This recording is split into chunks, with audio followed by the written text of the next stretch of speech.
mântuit. M-ai luat povara grea și-ai dus-o la Golgota și mi-ai dat în schimb pacea ta. Tu ești cel mai minunat, ești al lumii împărat, de aceea eu îți cânt slavă neîncetat. Dai lumină zorilor, strălucirea stelelor. Nimeni în lume nu-i ca tine, puternic Dumnezeu. Fericit eu am să-ți cânt, că voi trăi pe pământ, de iubirea ce mi-ai arătat. Niciodată singur nu-s, sunt pe brațul tău, Iisus. M-ai luat pe veci în mâna ta.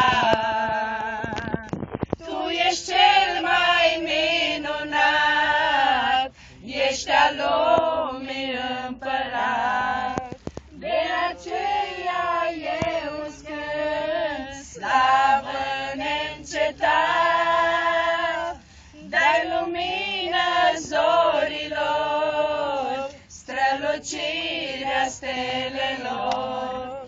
Nimeni în lume nu-i ca tine, puternic Dumnezeu. Iisuse, înaintea ta îmi aduc azi inima, fă ce vrei de-acum, Doamne, cu ea. Ești izbăvitorul meu, unic Fiu de Dumnezeu. Ție am să-ți cânt, Doamne, mereu. Tu ești cel mai minunat, ești al lumii împărat, de aceea eu îți cânt slavă neîncetat.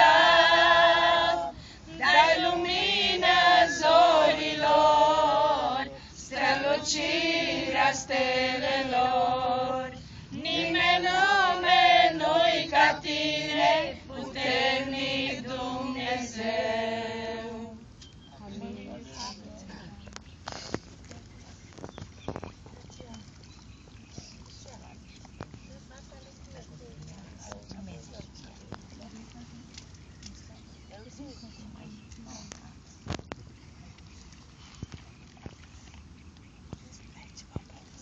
Da, slavă Domnului. Frumoasă apa, curgătoare. Da, ești bine.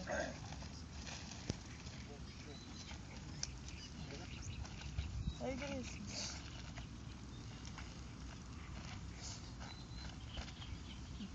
Strigați de bucurie către Domnul toți locuitorii pământului. Amin. Slujiți Domnului cu bucurie, veniți cu veselie înaintea Lui, să știți că Domnul este Dumnezeu, El ne-a făcut, ai Lui suntem, noi suntem poporul Lui și turma pășunii Lui.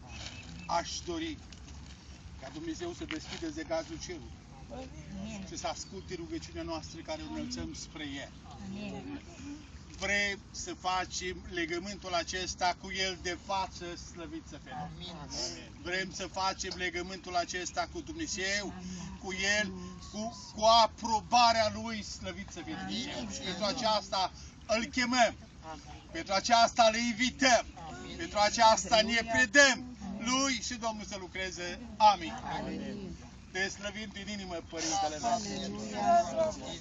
Slavă și glorie ție, să aducem laude și Te rog frumos în numele dragostei tale, privește peste cei ce fac legământul acesta cu tine, numele ca frate, mărimile tău, mărite, slăvim numele tău, te glorificăm și te mărim. Noi aici, te rog. Ascultă-ne de Să rugăciune. dai afară Ia aminte la rugăciunea noastră, tot ce nu este după mai bine voia ta, cuvântăm din inimă, din suflet. Dumnezeule, să scoți din inima și din minte. Aleluia! Să-ți faci un om nou. Glorie ție, Doamne! Doamne, să meargă gustator cu tine, cu dragoste, cu pace, Aleluia! cu Duhul Tău cel Sfânt pe care te rog să-i dai și lui, Doamne, pentru că El dorește, Dumnezeule, Mărească să să numele Tău! pe tine spre mântuire. Slăvească-se numele Tău! Ajută-mă să port de grijă, ca El, cei din lume să nu vadă de pe cale. Te rog, Dumnezeule, ca cel rău să meargă puterea asupra lui, Tu să-l întărești, Dumnezeule, să-i porți Tu de grijă, Tu știi mai minunat. Ai milă, Doamne, de sufletul lui și de viața lui. Nu ajută, Dumnezeule, mărește credința, ca El să rămână credincios până la sfârșit. Îți mulțumim, Doamne, că ne-ai dat sănătate, că am ajuns cu bine să luăm parte la această zi și această lucrare minunată. Tu, Doamne, să faci lucrare. Tu, Doamne, să-L ajutăm cu tot cel Sfânt la nostru. Și numele Tău să fie slăvit și lăudat în toate. Că știu, Dumnezeu, că ne închinăm și ne și în picioarele Tale, să ne asăpăm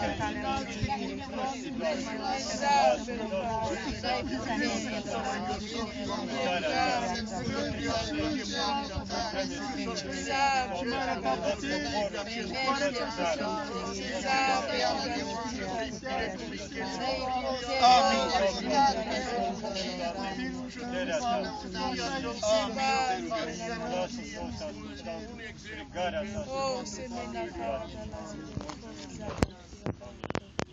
Mary Calterizabela Farma Aleluia. Abruti Saramena Sanama Farma nagashana Sugre Bantorizabala. Marama Bucură-te, poporule, zice Domnul, rabi Samena Forigal. Căci iată că sunt la lucru, zice Domnul. Se banavida cul se rabel farmen taragal. Și mare bucurie este în cerul, zice Domnul, se benavara gulisabel farazidagal. Căci iată această zi este hotărâtă de mine, zice Domnul. Iframen taragulisave ragal tirigal. Și mai am suflete de adus, zice Domnul. Iraben taragalizavel furizal. Pentru că vreau să scurtez lucrarea, zice Domnul. Ibran taravidagor. Căci iată scurtă este vremea, zice Domnul. Și venirea mea este aproape mai mult ca oricând, zice Domnul. De aceea fi treaz și vegheator, zice Domnul. Fi lumină și sare, sabena ferma în tarazida cu lifon. Și lucrează cât mai este ziua, sara balturi fena galavida. O, bran se revela gal. Cheamă-mă, zice Domnul, si pentaragal turizavel. Și eu te voi întări, samanaguli sevel farazidagor. Iisus Hristos a coborât în trup. Iisus Hristos a coborât în dușa știința așa adeverit. Amin. Ava, aveți Iubiți frați, mărire și binecuvântată fii Tu, Doamne, îți mulțumim din o inimă. grabena sibela Mărturia care Tu ne faci, Dumnezeule, că e Bine parte de-a cu fost. noi, îți mulțumim din inimă, Dumnezeu nostru, slavă Ție, mărire Ție. iubiți frați, iubite surori, aș vrea să aduc din partea lui Dumnezeu un mic mesaj Dă-i putere, Doamne. care se găsește pe paginile Sfintei Scripturi. Toți oamenii care locuiesc pe planeta Terra trebuie să studieze Scriptura, trebuie să cerceteze Scriptura. Scriptura a fost indicată de Prințul Cerului, slăvit să fie Domnul. A spus oamenilor, tuturor popoarelor de pe întreaga planetă, cercetați Scripturile, pentru că socotiți că în ele aveți viața veșnică și ele mărturisesc despre mine, a zis Iisus. Doresc tuturor oamenilor de pretutindeni să aibă viața veșnică, dar ca să aibă viața veșnică, să cunoască viața veșnică, să înțeleagă viața veșnică, de natură să cerceteze